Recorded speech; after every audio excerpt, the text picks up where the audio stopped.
Hi welcome to my channel. எல்லாருக்கும் morning. இன்றைக்கி காலையிலேயே எழுந்திரிச்சதும் பீட்ரூட்டை வந்து பொரியல் பண்ணலான்னு பீட்ரூட்டை கிரேட் பண்ணிட்டு அதில் வந்து ஜூஸ் எடுத்து வச்சுருக்கேன், பின்னாடி சொல்கிறேன்.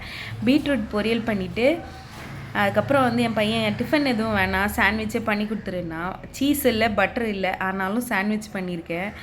இருக்க பொருளை வச்சு தக்காளி, வெங்காயம், குடமிளகாய் வச்சு ஒரு எக் ஆம்லேட் போட்டு சிம்பிளான ஒரு சாண்ட்விச் பண்ணி கொடுத்துட்டேன். இது வந்து ரைஸ் குக்கரில் போட்டுட்டு கேர்ட் ரைஸ் தான் பண்ண போகிறேன் இன்றைக்கி. தயிர் சாதம் எடுத்து நல்லா கொஞ்சம் குழைவான சாதமாக வேகிற அளவுக்கு வச்சு எடுத்துட்டேன். ஒரு 4 விசில் வச்சு எடுத்தேன். சாதத்தை அப்படியே குழச்சிக்கிட்டு தயிர், பால் ரெண்டுமே மிக்ஸ் பண்ணி தான் நான் எப்போயுமே தயிர் சாதம் பண்ணுவேன். அப்போ தான் வந்து அந்த புளிப்பு இல்லாமல் இருக்கும் தயிர் சாதம். அழகாக வந்து ரொம்ப க்ரீமியாக வந்துருந்தது. எனக்கு தயிர் பிடிக்காது, என் பையனுக்கு தான் தயிர் பிடிக்கும். அவனுக்கு வந்து தயிர் கடையில் தான் வாங்கிட்டு வந்தேன். அது புற ஊற்றல, தயிர் ஊற்றிட்டு அதுக்கப்புறம் பால் ஊற்றி மிக்ஸ் பண்ணேன். அந்த பீட்ரூட் ஜூஸை ஏன் எடுத்து வச்சுருக்கேன்னு பின்னாடி வீடியோ அட்டாச் பண்ணியிருக்கேன் பாருங்கள்.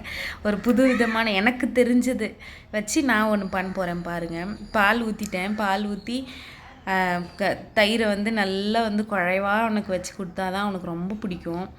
காலையிலேயே வேகமாக காலையில் எழுந்திரிச்சி சீரக தண்ணி குடிச்சிட்டு கொஞ்சம் கொஞ்சமாக வேலையெல்லாம் ஸ்டார்ட் பண்ணியாச்சு. அவருக்கு சாண்ட்விச் கொடுத்ததும் அவன் வந்து ஜாலியாக சாப்பிட்டுட்ருக்கான். அவன் ஒன்று மட்டும்தான் ஃபீல் பண்ணான், சீஸ் இல்லை. சீஸ் வாங்கிட்டு வந்துச்சு, அவன் சும்மாவே எடுத்து சாப்பிட்றான். சால்ட்டட் சீஸு, அன்சால்ட்டடும் சாப்பிடுவான், சால்ட்டடும் சாப்பிடுவான். இப்போ சீஸ் இல்லை, சிம்பிளாக பண்ணி கொடுத்துட்டேன்.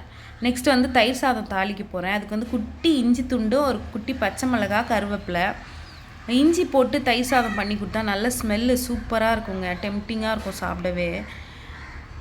அதை தாளித்து தயிருக்குள்ளே ஊற்றி அவருக்கு மிக்ஸ் பண்ணி அவன் சாண்ட்விச் சாப்பிட்டுட்டான். தயிர் சாதமும் கொஞ்சம் சாப்பிடுன்னு சொன்னால், இல்லை மம்மி சாண்ட்விச்சே ஃபுல்லாகிடுச்சின்னு சொல்லிட்டான். ஏன்னா அவருக்கு சாண்ட்விச்னால் மற்றது எது கொடுத்தாலும் அவருக்கு பிடிக்காது. தயிர் சாதம் வந்து ரெடி ஆயிடுச்சு. தயிர் சாதத்துக்கு என்ன டிஷ் பண்ணாலும் நான் என் பையன்கிட்ட கேட்டுட்டு தான் பண்ணுவேன். இன்றைக்கி தயிர் சாதத்துக்கு என்ன தொட்டுக்க வேணும் சைட் டிஷ்ஷுன்னு கேட்டதுக்கு அவனே தான் சொன்னான், எனக்கு பீட்ரூட் வேணும், ஸ்வீட்டாக சாப்பிட்டா நல்லாயிருக்குன்ட்டு. தயிர் சாதம் ரெடி பண்ணியாச்சு. தாளித்து லஞ்ச் பாக்ஸில் போட்டுட்டு அவருக்கு வந்து ஸ்கூலுக்கு கிளப்பணும். சூப்பராக ரெடி ஆயிடுச்சுங்க தயிர் சாதம். யாருக்கெல்லாம் தயிர் சாதம் பிடிக்குமோ கமெண்ட் பண்ணுங்கள். லஞ்ச் பாக்ஸில் போட்டுட்ருக்கேன். போட்டுட்ருக்கும் போதே அங்கேருந்து ஒரு சவுண்டு, என் பையன் ஷூ போடணும், டை கட்டணும். எத்தனை அம்மாங்க எவ்வளோ கஷ்டப்படுறாங்க. 6th படிக்கிறார் அவர், ஆனாலும் நான் தான் ஷூ போட்டு லேஸ் கட்டி விட்டுட்ருக்கணும். ரொம்ப கஷ்டம் அந்த மாதிரி குட்டீஸுங்களை வச்சுட்டு.